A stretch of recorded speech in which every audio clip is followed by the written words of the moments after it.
तो भी हम स्टार्ट कर रहे हैं सीटीएम के साथ।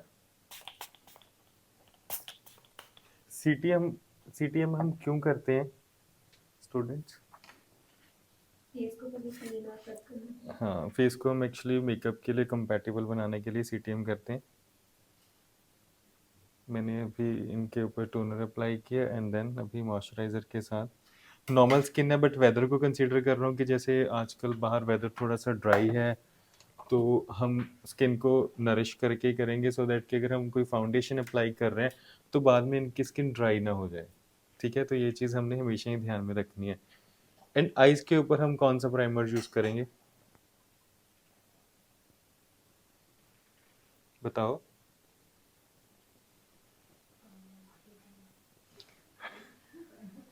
आइज़ के ऊपर आई प्राइमर ही यूज़ करेंगे। आइज़ के ऊपर हम यूज़ करेंगे फ्रॉश का प्राइमर। ठीक है, वो जो फेस के लिए है बट हम उसको आई के लिए इसलिए यूज़ करें क्योंकि इनकी स्किन जो है ऑयली नहीं है, बट जो मैं यहाँ पे यूज़ कर रहा हूँ प्रॉश का मैटिफाइंग प्राइमर यूज़ कर रहा हूँ, ये वाला। तो ठीक है ना, इसके साथ हम क्या करेंगे, आईलिड्स का जो भी मॉइस्चर है उसको हम कंट्रोल करेंगे। आई प्राइमर यूज़ करने के लिए हम इस ब्रश की हेल्प लेंगे, बिल्कुल ही आपने हल्का सा उठाना है इसको एंड देन अब आइज बंद रखना है, बस पूरे आईलिड के ऊपर ही अप्लाई करना है हमने डैपिंग मोशन में।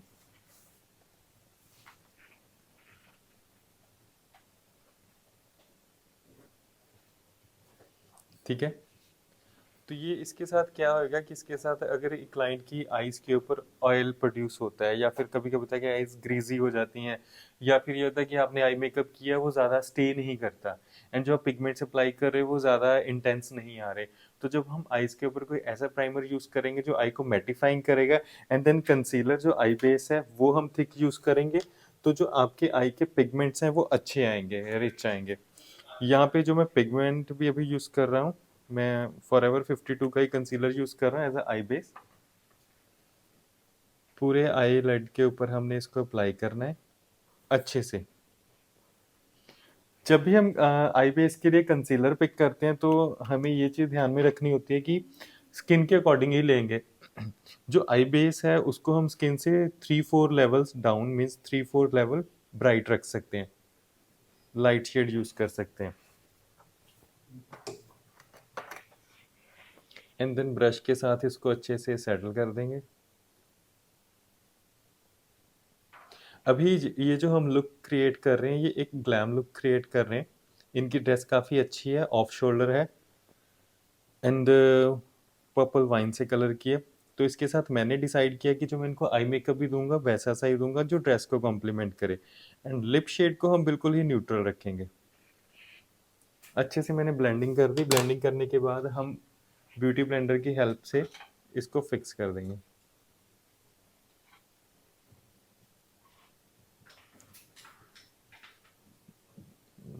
Like this.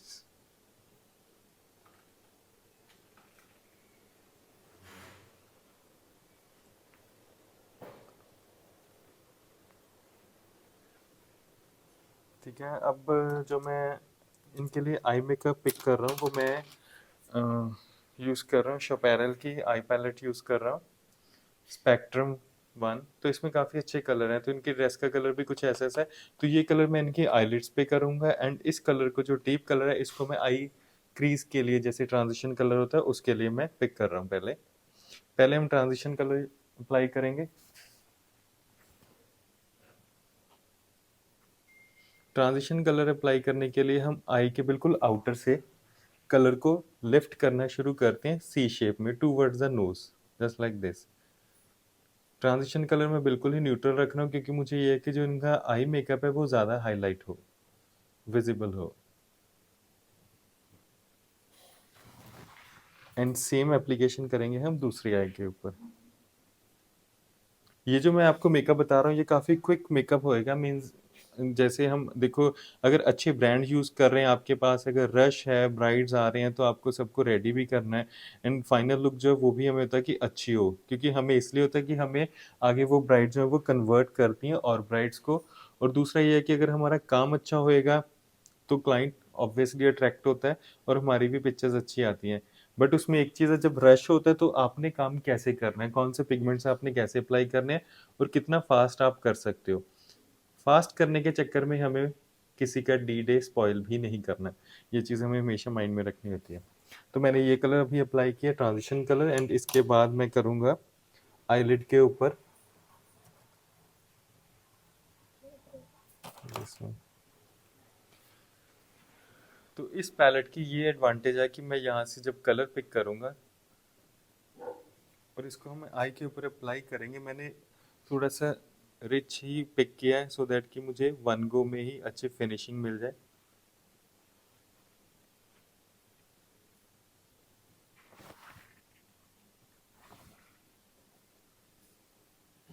धीरे धीरे मैंने आई का कलर लिफ्ट करना शुरू किया है।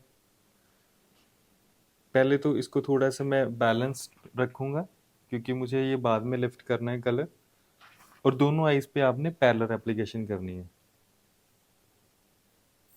Like this.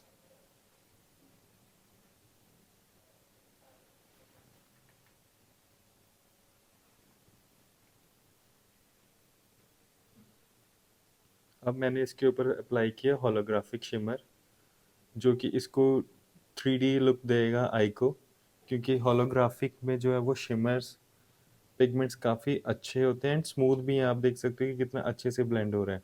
I base purple करने के बाद इसके ऊपर मैंने जो होलोग्राफिक यूज़ किया उसके अंदर पिंक, ग्रीन, पर्पल, ये सारी टोन है, वो जैसे रिफ्लेक्शन आती है वैसा सा है। एंड अच्छे से फिक्स एंड डिपॉजिट करके हमने इसको एकदम स्किन के साथ ब्लेंड कर देना, क्योंकि कभी कभी क्या आता है, आप जब होलोग्राफिक या कोई शिमर यूज करते हो वो फॉल करते रहते हैं through out the function, client के फेस के ऊपर फॉल करते रहते हैं। इवन मैंने कुछ लोगों को रेडी हुए जब पार्टीज में जाता हूँ देखता हूँ कि वो लोग कहीं से रेडी होके आए हैं बट उनका पूरा फेस जो है वो शाइन कर रहा होता है। इट मीन्स कि जब आपने ग्लिटर या होलोग्राफिक शिमर अप्लाई किया आपने उसको उनको अच्छे से फिक्स नहीं किया, तो इनको हमने अच्छे से फिक्स भी करना है। ब्लेंड करते जाओ एंड उसके साथ ये फिक्स हो जाएंगे। डैपिंग मोशन में ही हम करेंगे क्योंकि अगर आप इसको ड्रैग करोगे तो इसके जो पिगमेंट्स है वो डेड हो जाएंगे। बेसिकली क्या है कि कलर जो है वो मिक्स हो जाएगा, मर्ज हो जाएगा।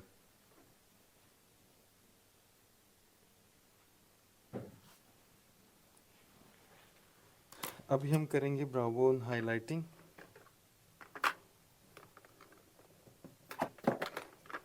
ब्राउ बोन हाइलाइटिंग के लिए मैं यूज कर रहा हूँ कीको का हाई पिगमेंट आई शेडो। थोड़ा सा वनीला एंड वार्म टोन में है एंड इसका जो नंबर है दैट इज 02।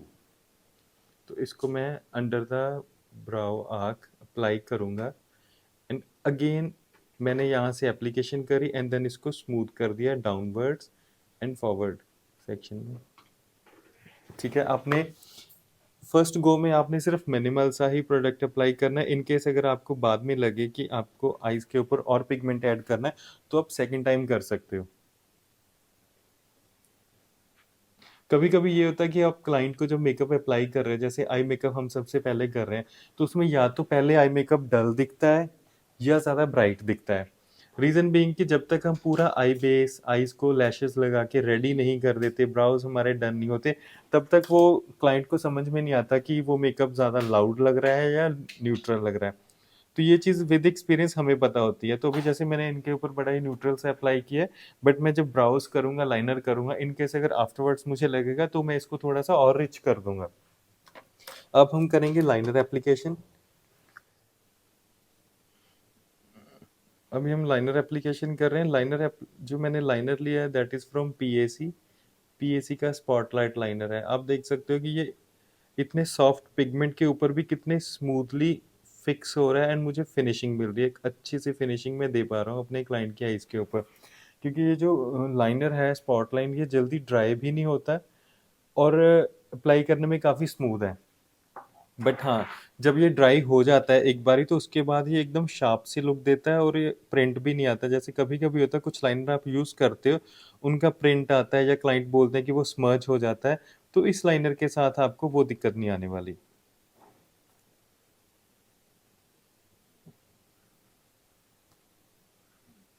लाइनर की आप कोई भी डायरेक्शन एंड शेप ले सकते हो। मैंने इनको बिल्कुल ही नॉर्मल लाइनर लगाया, ज़्यादा थिक भी नहीं किया, जस्ट एक स्मूथ से फिनिशिंग दी है। जब भी आप लाइनर अप्लाई करते हो तो आपने क्लाइंट की आईज ओपन करवा के देखना है, एंड अदरवाइज सामने मिरर में देखो, और अदर खुद सामने आके भी आप चेक कर सकते हो कि दोनों साइड का लाइनर आपने इवन लगाया या नहीं लगाया। आप आईज ओपन करना, लुक अप,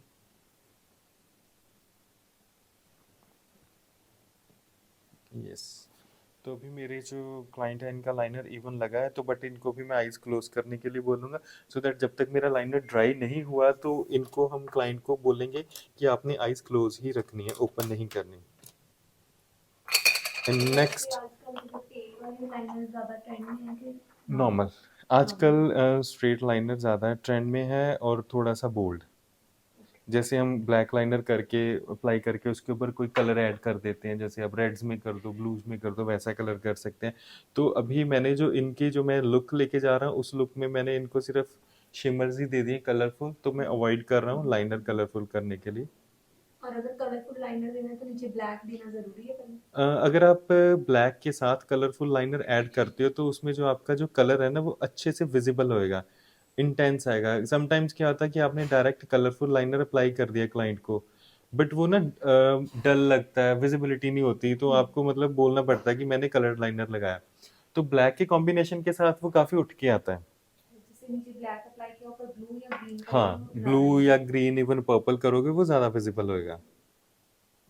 नॉर्मली हम लगाते हैं वो ऐसे ही लगता है फीका फीका डल डल डल सा, डल सा वाइट लगता है, बहुत डल लगने लगता एग्जैक्टली exactly। आप ये ट्राई करना, कभी भी आप ब्लैक लाइनर के ऊपर कोई कलर अप्लाई करोगे ना वो एकदम से अच्छा सा दिखेगा, मतलब प्रॉपर ब्राइट कलर आएगा। है। और फिर उसके ऊपर लिक्विड लगाना चाहिए फिर ये दूसरे कलर। आप देखो क्रेयॉन्स में भी लगा सकते हो, आप लिक्विड भी लगा सकते हो। आजकल तो जैसे क्रेयॉन्स काफी अच्छे आ रहे हैं आई मेकअप के लिए। बस ये है कि देखो ट्राई हर एक चीज करके देखो, तभी आपको पता चलेगा कि कौन सी चीज आपके लिए ज्यादा सूटेबल है। कुछ केसेस में होता है कि हमें एप्लीकेशन, जैसे लिक्विड की एप्लीकेशन लोगों को या कुछ सेल्फ में जब आप मेकअप करते हो तो वो थोड़ी सी हार्ड लगती है कि लिक्विड लाइनर के साथ फिनिशिंग नहीं आती, तो क्रेयॉन जो है वो थोड़ा सा सेफ है, इजी हो जाता है। अभी हम इनके काजल एप्लीकेशन करने वाले हैं। काजल एप्लीकेशन के लिए मैं फेसिस कनाडा का काजल काजल यूज कर रहा हूँ, और मैंने अपर वाटर लाइन के ऊपर काजल एप्लीकेशन करनी है, उसके लिए मैंने दूसरे हैंड के ऊपर मैंने ये डाला स्पॉन्ज। आप बस नीचे देखना, एंड बड़े ही ध्यान से मैं इनकी आई ओपन करवाए बिना जस्ट आई को स्ट्रेच करके ऊपर की तरफ लिफ्ट देके, तो अपर लिड के ऊपर मैं काजल एप्लीकेशन कर रहा हूँ। आप आईज ओपन करना, ठीक है, थोड़ा सा ऊपर देखो। जब हम अपर लिड के ऊपर काजल एप्लीकेशन करते हैं उसके साथ ना आईज में एक फुलर सी लुक आती है।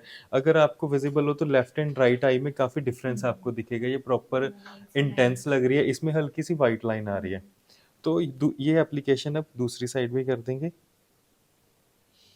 अगर आप इस एप्लीकेशन के लिए खुद कॉन्फिडेंट नहीं हो तो ये एप्लीकेशन मत करना, क्योंकि आपने बाई चांस ये एप्लीकेशन करी और क्लाइंट की आप आई को कंट्रोल ना कर पाए, या उन्होंने ब्लिंक कर दिया, और हो सकता है कि वो उनको हर्ट कर जाए, लाइनर लग जाए। ठीक है, लुक अभी हम नीचे की वाटर लाइन के ऊपर भी काजल एप्लीकेशन करेंगे।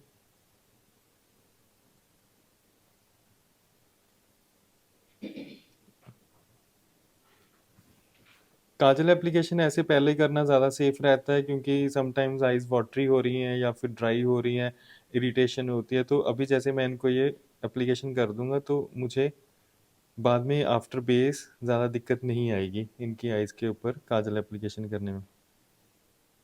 तो आउटर में मैं हल्का सा फिल कर रहा हूँ, लुका, और इस कॉर्नर को मैं लाइनर के साथ मर्ज कर रहा हूँ, मुझे ज़्यादा अलग अलग नहीं दिखाना दोनों को। ठीक है, अभी बस हम आगे बेस करेंगे। आपकी स्किन नॉर्मल थी ना पहले भी, अभी भी नॉर्मल ही है। सो भी जैसे इनकी स्किन नॉर्मल है तो मैंने पहले मॉइस्चराइज कर दिया, मॉइस्चराइज करने के बाद अभी मैं इनकी स्किन के ऊपर वाटर क्रीम यूज़ कर रहा हूँ। वाटर बेस्ड क्रीम है फ्रॉम रीकोड। अच्छी क्रीम है, इसके साथ आपको इनकी स्किन के ऊपर एक फिनिशिंग एंड स्मूथनेस मिलेगी। एज अ प्राइमर मैं यूज़ कर रहा हूँ। जैसे कि मैं हमेशा सबको यही चीज़ बताता हूँ कि फेस के ऊपर आपने बैक टू बैक ज़्यादा प्रोडक्ट्स अप्लाई नहीं करने हैं। आपने कोई भी प्राइमर यूज़ करना है, आपने सिर्फ मॉइस्चराइज़र यूज़ करना है एंड कोई भी प्राइमर जो स्किन के लिए एप्ट है वो यूज़ करो। बट जिनको स्किन को ज़्यादा हाइड्रेट करने के चक्कर में हमने उनके स्किन के ऊपर 3-4 लेयर्स जो है वो क्रीम्स की नहीं देनी है। अगर आप ऐसी लेयर्स दोगे तो बाद में उसका आउटपुट ये आएगा कि क्लाइंट की स्किन के ऊपर मेकअप ग्रीज़ी हो जाएगा जल्दी। मेकअप का स्टे भी काफ़ी कम हो जाएगा। तो अभी मैंने as a primer water based cream apply की है, क्योंकि इनकी स्किन नॉर्मल है, ना तो ड्राई है एंड ना ही ज़्यादा ऑयली है। एप्लीकेशन के बाद उसको अच्छे से स्किन के अंदर पेनिट्रेट करना है, क्योंकि अगर आप पेनिट्रेट भी नहीं करोगे तो भी उसके ऊपर जो आप बेस एप्लीकेशन करोगे अभी वो फिक्स नहीं हो पाएगा अच्छे से। एंड कभी कभी क्लाइंट हमें कंप्लेन करते हैं, मीन्स मुझे तो नहीं बट मे बी अगर आपको किसी ने कंप्लेन की हो कि हाँ हमने बेस मेकअप किया था तो जहाँ पे भी टच कर रहे थे मेकअप बाहर आ रहा था। वो इसलिए होता है कि आपकी जो बेस की टेक्निक है वो बिल्कुल भी सही नहीं है, गलत टेक्निक यूज़ कर रहे हैं। एंड समटाइम्स क्या होता है कि कुछ लोग ऐसे कहते हैं कि हमारा मेकअप ग्रे हो गया। अभी रिसेंटली मैंने कुछ वीडियोस अपलोड करी थी जिसमें मुझे काफ़ी लोगों की क्वेरी आई है कि जब भी हम मेकअप करते हैं, मेकअप करने के बाद हमारी जो स्किन है वो ग्रे हो जाती है, ऑक्सीडाइज हो जाती है। तो इस चीज़ के लिए अभी मैं आपको बताता हूँ कि आपकी जो स्किन है वो ऑक्सीडाइज क्यों होती है।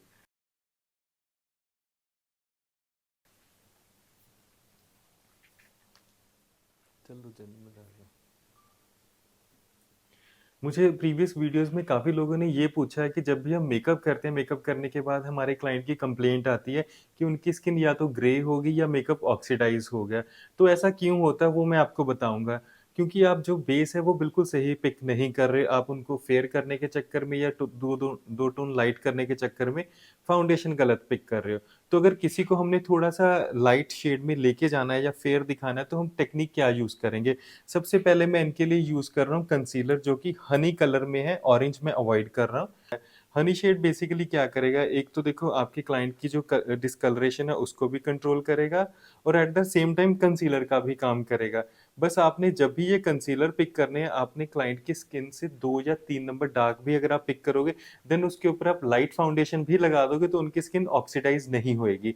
होप कि आपको ये जो मेरा ट्रिक है ये अच्छा लगा होगा, तो कमेंट्स में ज़रूर बताना। तो अभी जैसे मैंने इनकी स्किन के ऊपर पूरा हनी कंसीलर ही अप्लाई किया है, तो इसके साथ अभी क्या हो रहा है कि मुझे बैक टू बैक कंसीलर या करेक्टर यूज़ करने की ज़रूरत ही नहीं है। वन गो में मेरे जो क्लाइंट की स्किन है वो मेरे कंट्रोल में है। मीन्स अभी इनकी स्किन को मैं हैंडल कर पा रहा हूँ एंड इनकी स्किन के ऊपर मैं कोई भी फाउंडेशन अप्लाई कर सकता हूँ। जनरली हमारे पास होता क्यों, देखो हम ये चीज़ रेकमेंड क्यों करते हैं कि 2 या 3 नंबर हम लाइट कर सकते हैं स्किन। उसका रीज़न ये होता है कि क्लाइंट की जो बाकी बॉडी होती है वो कभी सन में, मतलब सन एक्सपोजर नहीं होता, या फिर आप मार्केट में शॉपिंग के लिए जा रहे हो तो सबसे ज़्यादा टैनिंग कहाँ पे आती है, फेस पे। फेस के ऊपर सबसे ज़्यादा टैनिंग आती है। तो हमें फेस को उनकी नेक से जो है वो एकदम मैच करना होता है, तो इसलिए हम फेस का जो कलर है वो 2-3 नंबर लाइट कर सकते हैं। एप्लीकेशन करने के बाद इसको हम अच्छे से ब्लेंड करेंगे। Look up. किसी भी प्रोडक्ट की एप्लीकेशन एंड उसकी ब्लेंडिंग बहुत ज़्यादा इंपॉर्टेंट है। आपने जो भी एप्लीकेशन करी है वो फेस के दोनों साइड्स पे इवन होनी चाहिए, मींस लेफ्ट राइट जहाँ जहाँ पे भी आपने अप्लाई किया, एंड देन उसको ब्लेंड करके आपने एकदम स्मूथ कर देना है। तो अभी आप देख सकते हो कि इनका जो फेस है अभी वो ऑरेंज थोड़ा सा लग रहा है। तो इसमें हम सेफ क्या कर रहे हैं कि हमारे क्लाइंट की जो स्किन है वो ऑक्सीडाइज नहीं होएगी। ठीक है, मैंने डायरेक्ट कंसीलर ही पिक किया इनके लिए। जो मैंने कंसीलर पिक किया था वो था फॉरएवर 52 का, and the shade is cinema सिनेम सिनेमन सी का ना, नहीं, शेड इज सिनेमन। पहले हनी दिया था वो हनी इन कलर, जैसे by name that is same cinnamon, yes. अगर आप कोई भी, आप कभी भी शॉपिंग के लिए जाते हो तो आप उनको बोलो कि हमें वार्म कलर चाहिए, क्योंकि हर ब्रांड में जो वो कलर के नेम्स जो अलग अलग होंगे। बट आप अगर हनी कलर लेते हो वो आपको मतलब एक सेफ है कि आप किसी भी क्लाइंट पे लगा सकते हो, चाहे उनकी स्किन डार्क है चाहे उनकी स्किन लाइट है। नेक्स्ट अभी जो मैं फाउंडेशन यूज़ कर रहा हूँ that is from smash box. तो ये फाउंडेशन का पहले मैं एक स्वॉच लेके इनके फेस के ऊपर चेक करूंगा कि मुझे इसमें कितना और लाइट फाउंडेशन डालना है। तो फाउंडेशन टेस्ट करने के लिए मैं ये एरिया पिक कर रहा हूँ क्योंकि यहाँ पे मैंने कोई एप्लीकेशन नहीं करी। ये फाउंडेशन इनकी स्किन से थोड़ा सा डार्क है, मीन्स इनकी जो रियल स्किन है उससे भी डार्क है, तो इसको हम लाइट करेंगे। तो इसमें मैं इस स्मैश बॉक्स का ही दूसरा नंबर ऐड कर रहा हूँ। तो दोनों को मैंने ऑलमोस्ट 50-50 की रेशो में ही लिया है। तो जैसे ये आपने दोनों स्मैश बॉक्स के लिए, कई हम्म। बार ऐसे हो हमारे पास दूसरा वाला उसमें ना अवेलेबल हो, तो हम दूसरे ब्रांड का यूज कर सकते हैं। बट उनका जो वो है ना टेक्सचर वो सेम होना चाहिए। ओके। आप ब्रांड चेंज कभी कभी होता है कि आप कर सकते हो, अदरवाइज आप उसमें कंसीलर भी मिक्स कर सकते हो, with the help of concealer आप कर सकते हो।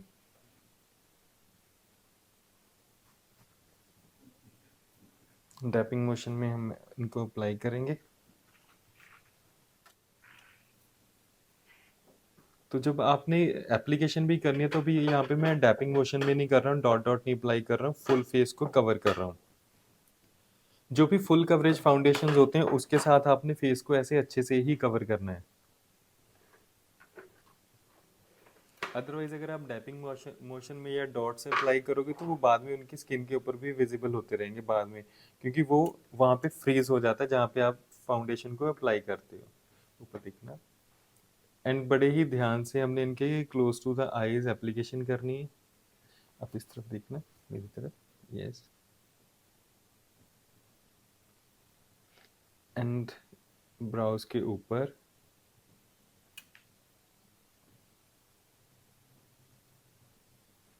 ठीक है, फुल फेस को मैंने कवर कर दिया, कोई भी स्पॉट उसमें आपको विजिबल नहीं है कि कहीं से मैंने फाउंडेशन छोड़ा हो बीच में।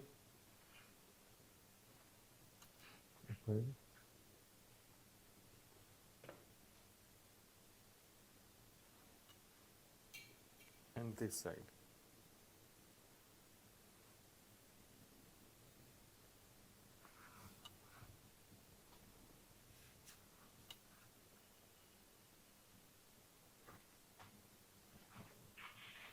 ऊपर देखना, लुक अप। तो भी हम नेक के एरिया को भी कवर करेंगे। एंड बाद में जब ये ड्रेस डालेंगे तो इनकी बॉडी का जैसे शोल्डर्स विजिबल है, ऑफ शोल्डर है ड्रेस, तो उस शोल्डर पे भी हम फाउंडेशन प्लस शिमर करके उनको एकदम सिमिलर सा ही दिखाएंगे, अदरवाइज वो पिक्चर्स में अच्छा नहीं आएगा।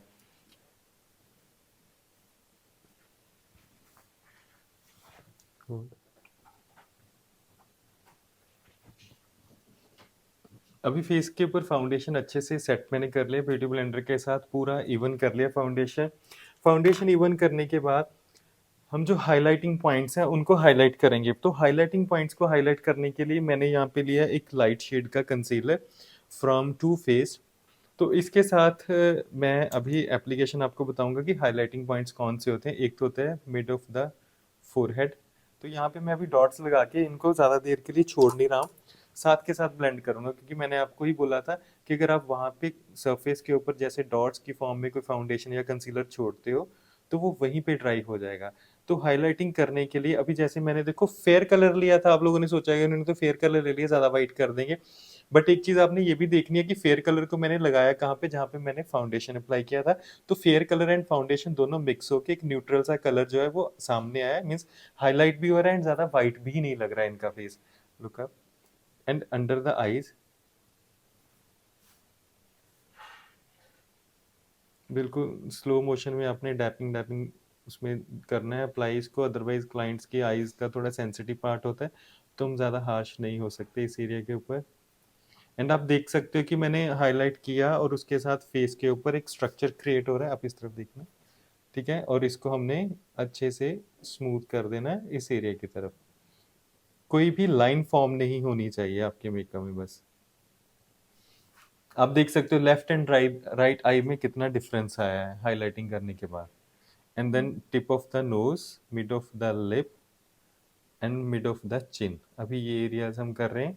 एंड देन नोज के ऊपर हल्की सी dabbing, then mid of the lip and chin portion.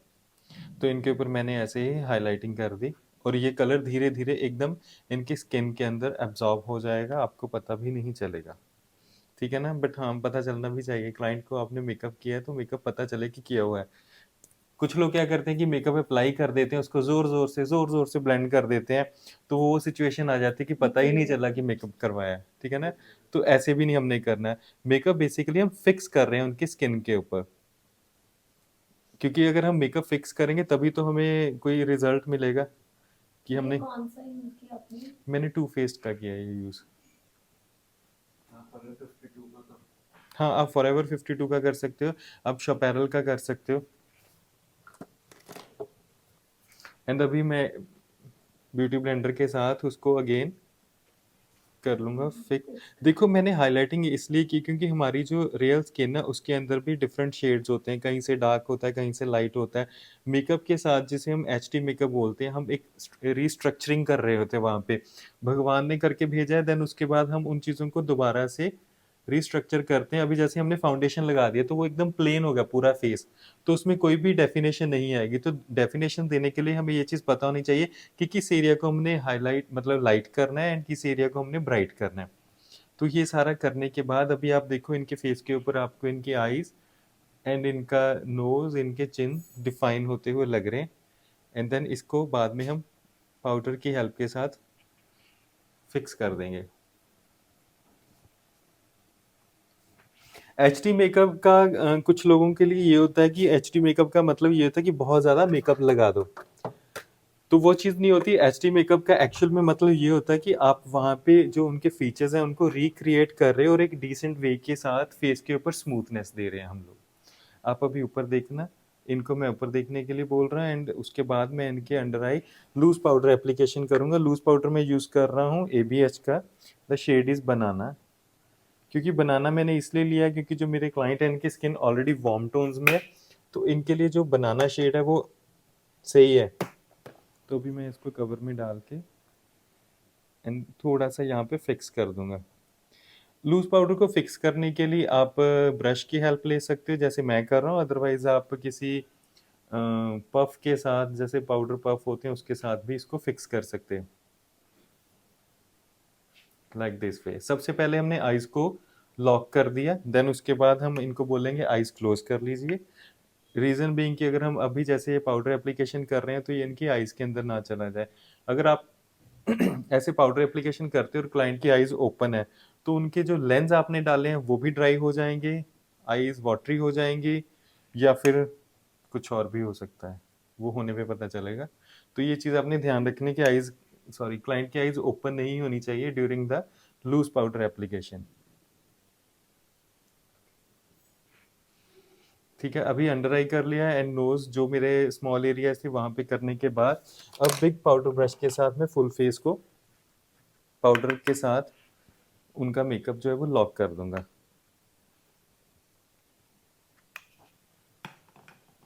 And area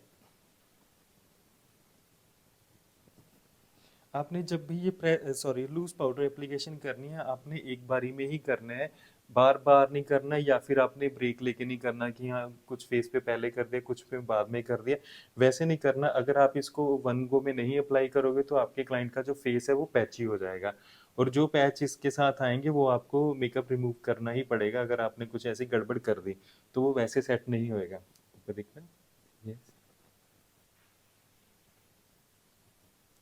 full face हमने कर दिया। अब फेस पे हमने पाउडर कर दिया है, पाउडर करने के बाद अब हम दोबारा से इनकी आईज को सेट करेंगे। पहले सबसे पहले हम ब्राउज से शुरू करते हैं। ब्राउज को मैंने अभी क्लीन ब्रश के साथ ही इसके ऊपर जो भी पाउडर के पार्टिकल्स गिरे हैं उनको क्लीन कर दूंगा। एंड अगर हमारी ब्राउ शेप करने वाली है तो उसको हम शेप कर देंगे।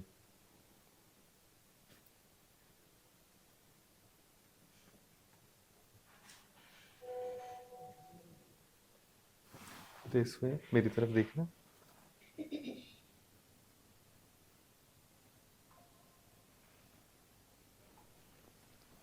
अभी हम करेंगे काजल एप्लीकेशन। काजल मैंने ऑलरेडी फिल किया हुआ तो उसको हल्का सा स्मोक आउट करूंगा मैं बाहर की तरफ।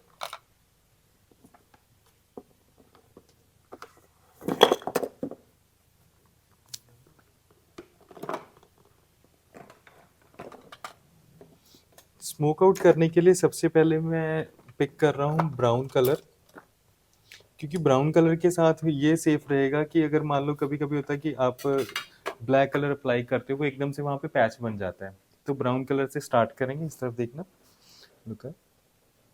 तो मैंने यहाँ पे एक टिश्यू रखा, टिश्यू की हेल्प के साथ मैंने यहाँ पे डार्क ब्राउन कलर को स्मोकी इफेक्ट देना शुरू किया।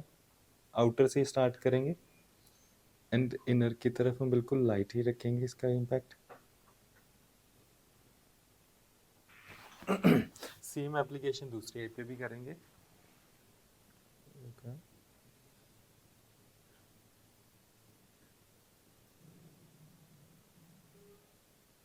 हल्का सा स्मोकी इफेक्ट एंड ब्लेंडिंग ऊपर देखना आईज को अट्रैक्टिव बना देता है।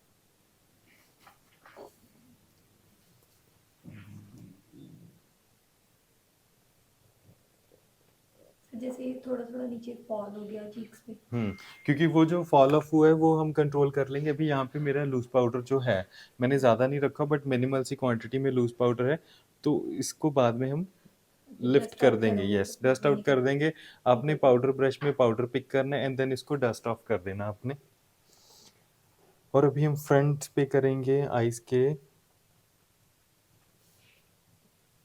मैं अंडर आई भी थोड़ा सा होलोग्राफिक इफेक्ट दे रहा हूँ।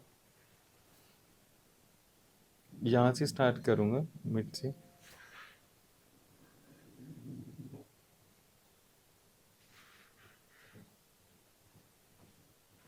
एंड दूसरी तरफ भी।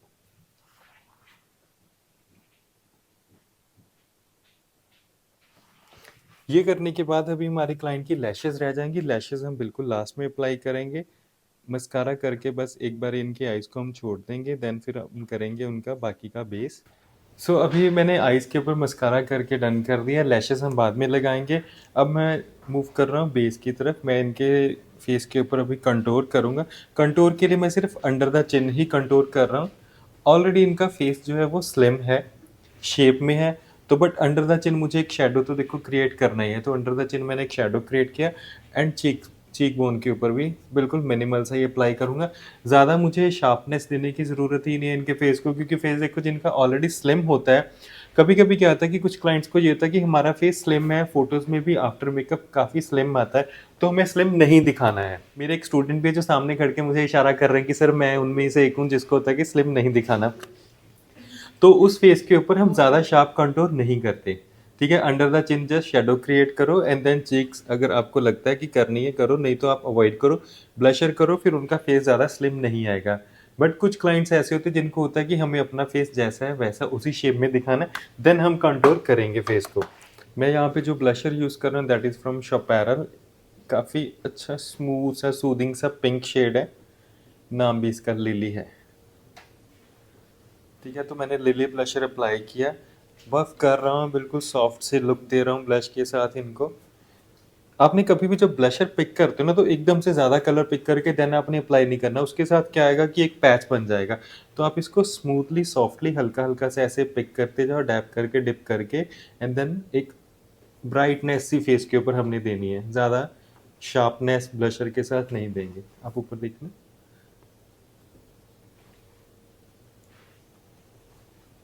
तो दोनों साइड पे आपने ब्लशर इवन लगाया है या नहीं लगाया वो आपको कैसे पता चलेगा? वो पता चलेगा जब आप सामने से देखोगे।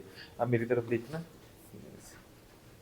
तो ब्लश आपका इवन होना चाहिए बोथ साइड्स। एंड देन हम इसके ऊपर यूज करेंगे हाइलाइटर। हाइलाइटर के लिए मैं यूज कर रहा हूँ highlighter shade is opal from Becca. काफ़ी अच्छा है, इसके पिगमेंट्स काफ़ी स्मूथ है। आप देखो अगर हल्का सा मैंने चीक्स के ऊपर लगाया कितना इंटेंस है और पिगमेंटेड है।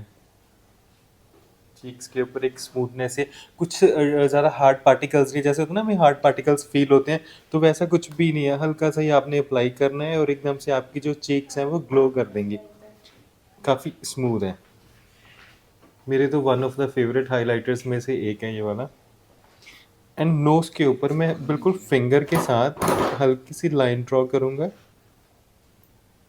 लाइक दिस, एंड इसको हम स्मूथ कर देंगे। And these are the optional, अगर आप चिन या फिर आप नोज पे अप्लाई करना चाहते हो। अभी मेरे मीनवाइल लैशेस रेडी हो गए, तो मैं इनको लैश एप्लीकेशन करूँगा। लैश के एक लिड के ऊपर हमने ग्लू लगा लिया, ऑब्वियसली एक पे लगाएंगे, इसमें एक लिड ही होती है, ठीक है। तो ग्लू लगा लिया। ग्लू लगाने के बाद मैंने यहाँ पे प्लेस करना है मिड ऑफ द आई के बिल्कुल ऊपर से होल्ड करते हुए, एंड देन आपने दोनों कॉर्नर्स में प्रेस कर देना है वेरी जेंटली। आइज ओपन करना है, ठीक है। अगर कहीं से भी वो लेफ्ट राइट हो रहा है तो आपने इसको फिक्स कर देना है। आप देख सकते हो कि लैश लगाने के बाद कितना अच्छा इम्पैक्ट आता है आइज़ के ऊपर। एंड दूसरी लैश भी ऐसे अप्लाई करेंगे, आपने होल्ड करना है, हल्का सा ड्राई करना है, ऐसे ऐसे करके वाला dry, and then lift the brow and put the lash on lash area. Yes, look up. Meanwhile इनके लैश ग्लू ड्राई हो रहे हैं, तो अभी हम क्या करेंगे, हम लोग अप्लाई करेंगे लिप पर। सर लैशेस लगाने के बाद भी उसके ऊपर कोई मतलब लाइनर की लेयर यस, अभी जैसे लैशेस ड्राई हो रही हैं तो उनका जो ग्लू है वो ड्राई हो जाए, बाद में ना ग्लू शाइन करता है, तो मैं एक लाइनर की कोटिंग कर दूंगा जिसके साथ उसके ग्लू का जो, हाँ, लिक्विड लाइनर। अभी मैं इनको अप्लाई कर रहा हूँ शेड नंबर 10 फ्रॉम रिकॉर्ड। आप देख सकते हो कि मुझे अप्लाई करने में भी काफ़ी स्मूथ लग रहा है, एकदम सिल्की बेस है, और ये थोड़ी देर में ड्राई हो जाता है एंड काफ़ी देर तक लास्ट करता है, जिसको हम कह सकते हैं कि लॉन्ग लास्टिंग लिपर है। सो अभी जो मैंने ये फाउंडेशन बिल्डिंग टेक्निक यूज़ करी है, तो आप देख सकते हो इनका फेस बिल्कुल भी ऑक्सीडाइज नहीं लग रहा है, और ये थ्रू आउट द डे ऐसा ही रहेगा। आप भी ये टेक्निक यूज़ करो और मुझे बताओ कि आपके रिजल्ट्स कैसे रहे। वीडियोस देखने के लिए हमारे पेज को सब्सक्राइब करना ना भूलिएगा, लाइक करो, शेयर करो एंड कमेंट ज़रूर करना। Thank you for watching this video.